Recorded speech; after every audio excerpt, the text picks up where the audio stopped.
வணக்கம். நம்ம பசும்பொன் முத்துராமலிங்க தேவர் ஐயாவை பற்றி பார்த்துட்டு இருக்கும்போது நிறைய விஐபிஸ்லாம் உள்ளே வர்றாங்க. நிறைய நல்ல விஷயங்கள்லாம் தெரிய வருது நமக்கு. ஒரு வாட்டி மதுரை மீனாட்சி அம்மன் கோயில் ஏரியாவில் வந்துட்டு சில வருடங்களுக்கு முன்னாடி தாழ்த்தப்பட்ட குடியினர் மக்கள் எல்லாம் வரக்கூடாது அப்படிங்கிற ஒரு கட்டுப்பாடு வச்சுருந்தாங்க.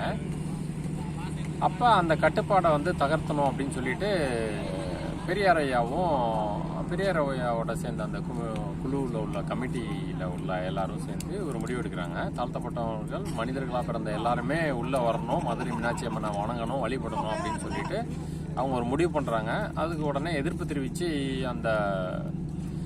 அந்த சமுதாயத்தில் உள்ள மக்கள் கொஞ்சம் பிரச்சனைகள் பண்ணாங்க. தாழ்த்தப்பட்ட மக்கள்லாம் வந்தால் நாங்கள் அடிப்போம், இது பண்ணுவோம் அப்படின்ட்டுலாம். அப்போ உடனே பெரியாரை சார்ந்த அந்த கமிட்டி எல்லாருமே பசும்பொன் முத்துராமலிங்க தேவர் ஐயாவை போய் பார்த்து இது மாதிரி தாழ்த்தப்பட்ட குடியினர் மக்கள் எல்லாருமே மதுரை மீனாட்சி அம்மனை வழிபடணும்னு நினைக்கிறாங்க.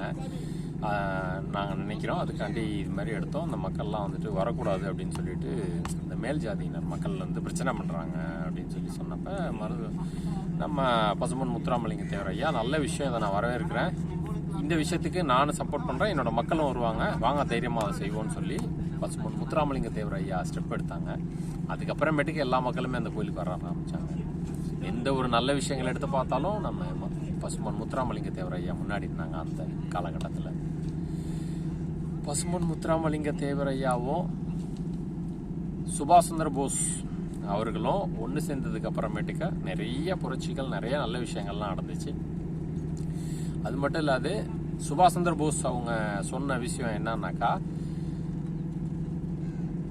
பசும்பொன் முத்துராமலிங்க தேவர் மாதிரி எனக்கு இன்னொரு 10 நண்பர்கள் இருந்தாக்கா இந்தியாவை சுத்தமாக பியூராக நம்பர் 1 நான் மாற்றி காமிப்பேன் அப்படின்னு சொல்லி சொன்னாங்களாம். எவ்வளோ பெரிய விஐபிஸ் வாழ்ந்துருக்காங்க, எவ்வளோ நல்ல விஷயங்களுக்கு. அவங்களாம் இன்னும் நிறைய வருஷம் வாழ்ந்துருந்தாங்கன்னா இன்னும் நிறைய முன்னேற்றங்கள் நம்ம பார்த்துருக்கலாம். பார்த்தமைக்கு நன்றி.